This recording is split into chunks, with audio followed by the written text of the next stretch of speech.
panahon, pinagtagumpay bawat gawain. Hayag na hayag sa buong mundo, Iglesia ni Cristo ay hawak ng Diyos.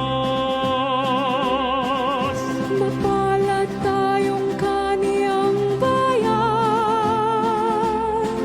pagkat tayo'y di niya pinababayaan.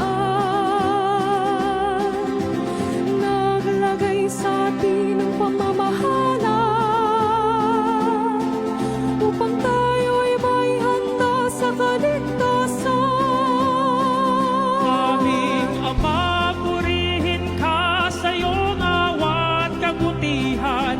Sa Iglesia'y naglagay ka ng pamamahala, upang sa amin maging ilaw, liwanag na sinusundan, upang makarating sa pangakong bayan.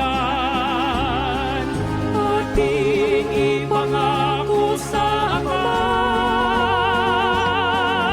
tapat na susundin ang utos niya, at sa ministrong nilagay na manguna, tayo'y laging makikipagkaisa.